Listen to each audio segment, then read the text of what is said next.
Culture gets talked about a lot, but most business owners still think it's only about perks, pizza parties, or having a fun vibe. The truth, culture shows up in the hard moments: deadlines, mistakes, feedback, and trust. Today, we're talking about how to create a team that actually cares, not because they have to, but because they feel connected, clear, and supported. I'm Megan Schwan, your accounting sidekick, and this is the Profit Points podcast, where we talk about building profitable businesses that actually work for your life.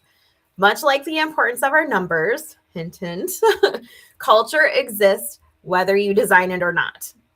The thing is that if you don't intentionally shape culture as a CEO, it defaults to things that you don't want, like stress, confusion, and quiet resentment, and maybe even some quiet quitting.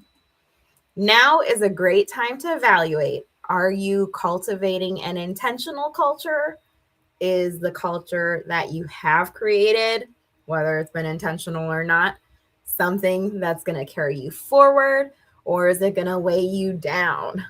Most culture issues I see aren't about attitude, they're about leadership clarity.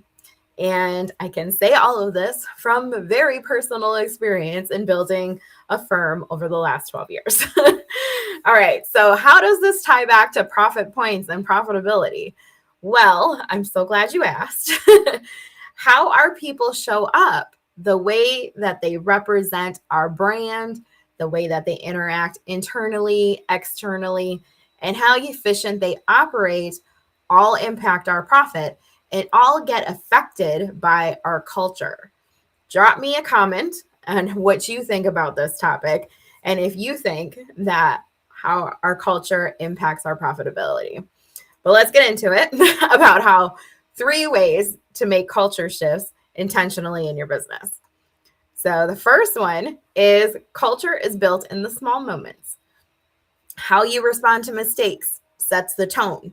Do you get angry? Does your team feel belittled or empowered? How you communicate expectations often matters more than how you communicate. Wait, did I say that right? How you communicate expectations matters more than how often you communicate. There we go. Calm, consistent leadership builds psychological safety. We want our team members to feel safe. We want them to feel okay with bringing concerns to us, with communicating issues before they become issues. So do a self-check. Ask yourself, how do I usually react when something goes wrong? Leadership's a lot about self-checks. All right, so culture shift number 2 is recognition beats motivation. People don't disengage because they're lazy. They often disengage because they feel invisible or they don't know what their expectations are. But we're going to focus on recognition with this one. Recognition doesn't need to be big or public. Specific appreciation creates loyalty. So don't just make it a broad thing.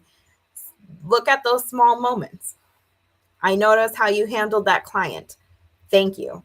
You did great on this project or with that response. Good job. That follow through really helped the team. Make it a point to point out all those small wins and accomplishments or attitudes. By doing this, you reinforce a culture of excellence and promote a space that feels good to show up in. Culture shift number 3 is that consistency creates trust. Culture breaks when expectations change depending on your mood or stress level. Predictability equals safety. Teams perform better when they know what to expect from you, when they know what their job requires and what the expectation is. I know that this can be really hard. I've been on my own personal healing and growth journey for a while now. And I've definitely come to learn that my bad day can be communicated. I like to share it. I like to be transparent because I am just that type of person. If I'm having a bad day or I had a rough night, I'll tell my team.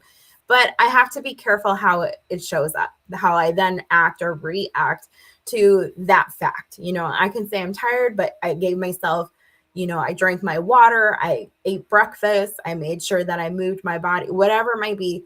You got to lead from the top down. So working on myself, leading that way promotes trust. It promotes accountability and predictability for my team and also for myself.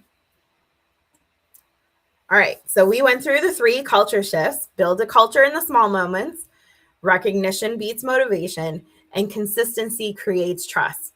Let's talk about how to take action, because the action is where it matters, right? So create some simple rhythms for yourself. Maybe it's weekly check-ins with your team. How do those get set up? They don't have to be long, but be very intentional. That's the thing. Intentional action consistently, right, is what creates change. You also want to make sure that you're very clear on priorities. What are the priorities? How are you being specific and clear enough? Telling people to get things done ASAP means something different for everybody. So if you need something done, make sure you're giving a day and a specific time. That is setting clear expectations and priorities. And then create honest feedback loops. How are you connecting with your team members to make sure that they're clear, to make sure they're supported, to make sure that they are on track? And if not, use that as an opportunity to help coach them. Yes, as a CEO, you do have to coach your employees. As an operations manager, as a leader, you have to coach the people that are under you in some way, shape, or form. So creating honest feedback loops provides you the opportunity to understand where you need to show up better and also how to help them show up better as well. Culture isn't about being liked. It's about being trusted. And when somebody can trust you, they automatically like you too. So some things to think about. What behaviors do you reward? What behaviors do you tolerate? And what behavior do you model? As you close out this year, remember your culture is one of your biggest profit drivers. All right. Thanks for joining me today. If you want to connect more or learn more, join my Facebook group, youraccountingsidekick.com. I do lots of trainings and I'm building a whole thing for this next year as well. So make sure you hop into there. And if you want to talk more about your profitability and how to improve it in your business, make sure you reach out to me to book a call to talk about how to improve your profitability and cash flow going into 2026 and beyond.